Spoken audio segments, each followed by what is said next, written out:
네, 자 그럼 지금부터 사생결단 초대형 산불의 역습에 대해 결이 다른 이야기 나눠보겠습니다.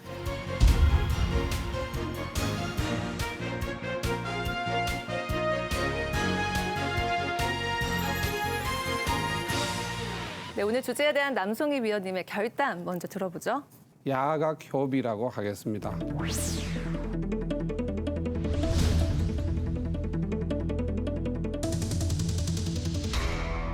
아침에 잘못된 걸 밤에 생각하면서 고친다는 의미로 제가 진화 계획과 작전을 총괄하면서 제가 잘못했던 부분도 있고 위원들이 지적한 거는 좀 수정하는 기회를 갖도록 하겠습니다. 꽃이 만발할 이 시기에 또 산불로 봄 소식을 알게 돼서 참 안타까운데요.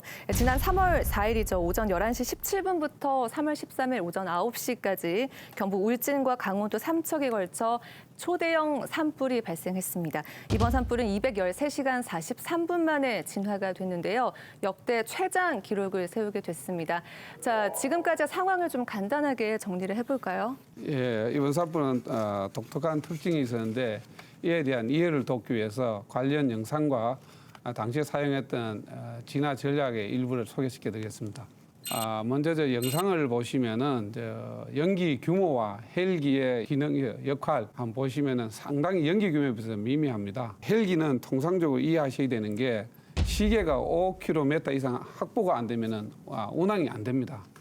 그런 상황이고 또 산불 진화할 때는 나무 높이보다 한 20m 높이에서 투하가 돼야 실제 효과가 있거든요. 저렇게 연기가 많이 난 상태에서 헬기 운항이 어려웠고 운항하더라도 연기가 너무 많기 때문에 정확하게 물투하가 안 되는 그런 문제가 있었습니다. 당시에 연기가 일본까지 갔었으니까 헬기들이 진입이 어렵고 저 연기 규모가 9km에서 16km 정도까지 그 안에 있었기 때문에 보통 불이 만약에 이렇게 진행이 되잖아요. 그럼 헬기는 보통 작은 불 같으면 앞에서 잡아줘야 되는데 이게 잡는 것도 안 되고 연기가 이렇게 날아가니까 뒤에서 가야 되는데 이게 9km 연기가 있으니까 시계가 확보가 안 되니까 이렇게 공격도 못하고 결국은 전체 16km 반경에서 외곽에서만 불을 끄는 이런 게 한 5일, 6일 정도 지속되었기 때문에 네. 정부 지상군에 의한 역할이 상당히 진행이 됐습니다. 먼저 PPT를 보시면은 저 지역이 산불 발생하고 3시간 만에 원전까지 진행이 됐습니다. 무려 9km인데 시간당 3km 정도 가는 거죠. 산길에서 3km면 사람이 걸어가는 정도보다 더 빠른데 불을 끄면서 하기에는 사실 역부족인 상태가 됐었고요. 다음 화면 보시면은 바람이 바다 쪽으로 불던 게 어느 순간에 저녁 7시가 되니까 다시 북쪽으로 향하고 있습니다. 저쪽에 북쪽으로 불다 또 저쪽이 내륙이 소강리 있는 데거든요. 12, 15라고 표시된 부분이 산불 예방 임도를 산에 꾸불꾸불 하잖아요. 5km 안에다가 임도에 들어가려면은 폭이 좁고 비포장이기 때문에 무게가 무거우면은 빠지거나 하기 때문에 소방차는 진입이 안 되고 입구 도로까지 소방차가 있고 100m에서 150m 작은 차가 물을 뿌리고 그 사이에는 작은 물차를 계속 5분 간격으로 순환을 시키고 일부 약한 불에는 지상에서 방화선 구축하는 팀이 들어가는 저 작업을 6일 동안 지상에서 버티는 거죠. 고슴버치처럼 나가서 공격을 못 하는데 들어온 불을 지키는 이게 성공하면서 소강리 방어 전술이 성공하게 되었습니다. 다음 보시면은 여러 구역이 20개가 되어 있지만 저 한 구역 자체가 소위 말하는 대형 산불 규모. 대형 산불이 100헥타르인데 2만이 넘으니까 200개의 대형 산불이 동시에 한 군데 일어났다고 보시면 되는 규모고 아침마다 저는 구역을 또 세분화해서 한 구역에 한 20개 이상을 나눠갖고 인력이나 장비를 배치하는 작업을 계속 했습니다. 이번에 전체적인 진화 전략도면 처음에는 울진 원전이나 삼척 LNG를 방어하는 전술이 있었고 다음에는 울진읍에 인구가 많은 지역 산불 가는 거를 헬기가 운항이 어려운 상태에서 방어하는 거가 있었고 저 밑쪽으로 내려가면 천연고찰이 있는 불령사, 불령계곡으로 가면 저기는 상당히 험합니다. 저기에 불이 진입하면은 진화하기 어려운 36번 국도를 중심으로 소방차가 방어 전술을 폈습니다. 내륙에는 소강리 방어 전술을 했고 마지막에는 운봉산으로 진화하는 작전을 했는데 이 모든 과정에서 한 거의 7만 명 가까운 인력과 헬기 2,000대 이상이 투입되는 엄청난 메모드 작전이었고요. 이런 노력에도 불구하고 사실 비가 안 왔으면은 현실적으로 어려웠고 우리의 노력이 어느 정도 하늘이 도와서 됐지 않았나 개인적으로 이런 생각을 합니다. 네, 영상을 또 이렇게 브리핑을 보니까요. 바람에 영향을 좀 미치는 것 같습니다. 이번 산불은 사실은 네. 2000년 동해안 산불, 고성이나 양양 이런 지역 산불은 엄청나게 바람의 영향이 있었는데 보면 바람이 불면은 산불이 소나무의 수간 상층불을 타고 빠르게 진행이 됩니다. 화살처럼. 그런데 이번 산불은 보시면 원처럼 돼 있잖아요. 저 마지막 작동대 보면은 워낙 건조해 갖고 기름 좀 쫙 퍼져가는 그 바람이 조금만 불면 이쪽으로 갔다 여름 이쪽으로 가고 이러면서 이 울진 지역이 하루에 4번 5번 바람이 바뀌니까 수평적으로 이렇게 되는데 이거는 건조한 것 때문에 기름과 같았다. 그리고 실제 우리가 오랜 불 끄는 경험을 가진 공중진화다 이런 분들을 만나보면은 불이 수간 나무에 위로 안 올라가는데 밑으로 가는 속도가 사람이 걷는 속도보다 10배 정도 빠르다. 이런 상황이 있었고 또 지 표면에 이렇게 많은 연료가 있다 보니까 바람이 안 부니까 연기가 안 빠져나가는 거예요. 바람이 불면 연기가 빠져나가면서 불은 커지는데 상당히 곤란한 상황이 저희들 있었는데 3일차 때 브리핑 때 바람이 약하니까 불을 끌 수 있을 거다. 이랬었는데 연기가 안 빠져나가니까 결국은 동원된 헬기의 투하 효율이 상당히 낮아지는 이런 상황이 있었습니다. 이게 건조한 것들은 아마 시청자분들께서도 체감을 하셨을 텐데요.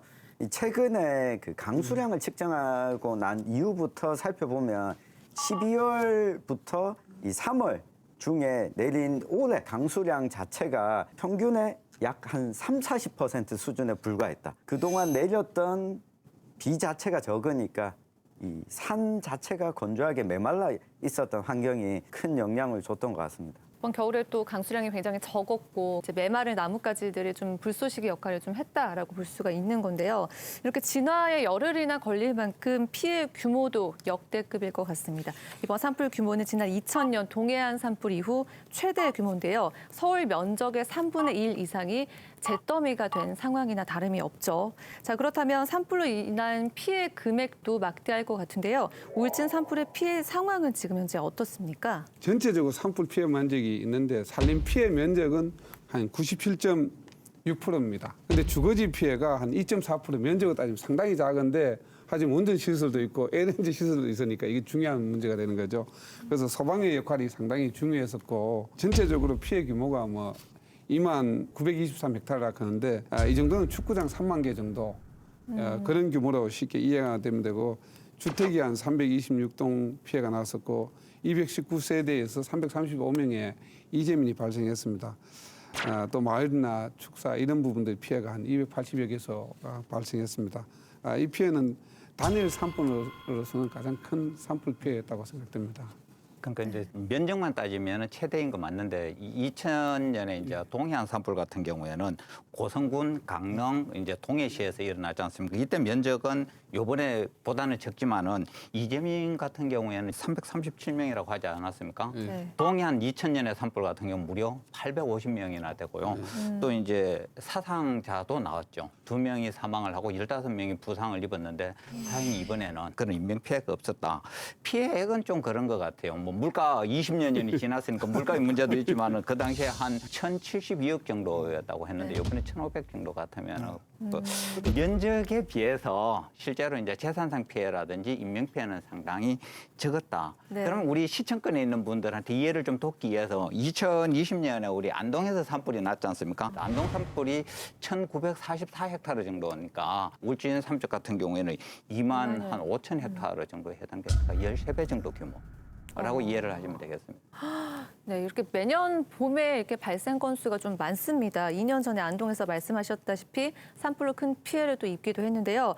이렇게 또 유독 강원과 경북 지역의 산불이 좀 다른 지역에 비해서 좀 잦은 것 같아요. 그래서 평균적으로 최근 10년간 이 산불 발생 건수가 좀 어느 정도 되는지 궁금하거든요. 3월 18일까지 한번 기준으로 보면은 전국적으로는 한 158건 산불이 발생하는데 경북은 평균적으로 한 27건인데 금년 같은 경우는 전국적으로 198건에서 경북만 58건에서 평균적으로 17% 차지했죠. 이번에 20% 이상 차지했습니다. 원인은 역시 강수량이 가장 크고요. 통상적으로 경북 지역이 산불 위험이 높은 이유는 중북부 지역은 눈이 덮여 있습니다.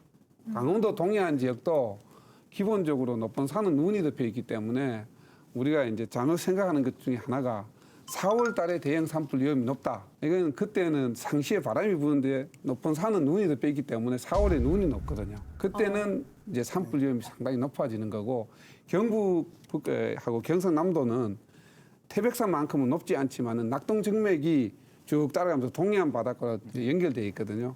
그 구간에서 눈이 없는 거죠. 우리 경상남북도는 건조한 게 11월 달부터 누적돼서 1월 중하순부터 계속 누적되니까 2월 중하순만 지나도 곧바로 대형 산불 위험에 근데 그 규모가 바람이 좀 산이 났기 때문에 강원도까지는 강하지 않더라도 대형 산불 위험은 있고 건조 기간이 상당히 길고 그런 특성이 갖고 있습니다.